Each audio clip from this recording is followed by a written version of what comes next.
ആശമാരുടെ മുടിമുറി സമരത്തെ തടയില്ലെന്നും അവരുമായി ഉടൻ സംസാരിക്കുമെന്നും കേന്ദ്രമന്ത്രി സുരേഷ് ഗോപി. തിരുവനന്തപുരത്ത് എത്തിയാലുടൻ ആശമാരുടെ സമരപ്പന്തലിലെത്തി അവരുമായി കൂടിക്കാഴ്ച നടത്തുമെന്നും മുടിമുറി സമരത്തെപ്പറ്റി ഉൾപ്പെടെ ചർച്ച ചെയ്യുമെന്നും സുരേഷ് ഗോപി പറഞ്ഞു. ഞാൻ ഈ പറഞ്ഞ എൻ്റെ വരുമാനത്തിൻ്റെ ഒരു അനുസരിച്ച് എന്തായാലും 50, 60, 70 ഉറപ്പാണ്.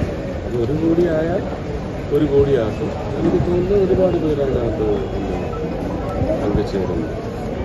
അങ്ങനെ വന്നാൽ നമുക്ക് ജനങ്ങൾക്കൊരു, കാരണം കോവിഡ് എന്ന് പറയുന്നത് ഗവൺമെൻറ്റിന് വേണ്ടിയല്ല, ജനങ്ങൾക്ക് വേണ്ടിയാണ് ജീവൻ പണയം വെച്ച് ഓരോ അപകടം പ്രതികരിക്കുന്ന റോഡിൽ ചെന്ന് തുറന്ന് അതിൽ നിന്നുള്ള വായു അവർക്ക് ഡയറക്റ്റ് കോൺടാക്റ്റാണ്. എത്ര പേർക്ക് PPE കിറ്റ് കിട്ടി, എത്ര പേർക്ക് മാസ്ക് ഇട്ടുകൊണ്ടാണ് ഇത് ചെയ്തത് നമുക്കറിയത്തില്ല.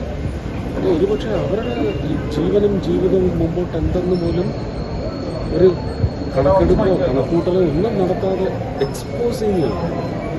അന്ന് മരണമാണ് അല്ലേ, ഇതിൽ എക്സ്പോസ്ഡ് ആയാൽ മരണമെന്നാണ് ലോകം മുഴുവൻ പറഞ്ഞത്. ആ മരണത്തിനെയാണ് അവർ നേരിട്ടത്.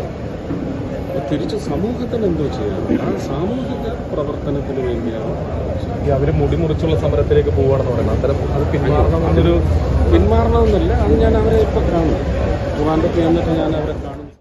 പ്രശ്നപരിഹാരത്തിന് കൺസോർഷ്യം രൂപവൽക്കരിക്കാൻ സന്നദ്ധത പ്രകടിപ്പിക്കുകയും ചെയ്തു അദ്ദേഹം. ആദ്യഘട്ടത്തിൽ 1 കോടി രൂപ താൻ സംഭാവന നൽകുമെന്നും ബാക്കി സമൂഹത്തിൽ നിന്നും സ്വരൂപിക്കുമെന്നും അദ്ദേഹം പറഞ്ഞു.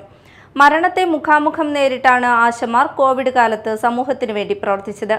അവർക്ക് വേണ്ടി നമുക്ക് ചെയ്യാൻ കഴിയുന്നത് ചെയ്യണം എന്നാണ് കേന്ദ്രമന്ത്രി പറഞ്ഞത്. തിങ്കളാഴ്ചയാണ് ആശമാർ സെക്രട്ടേറിയറ്റിനു മുന്നിൽ മുടിമുറി പ്രഖ്യാപിച്ചിട്ടുള്ളത്.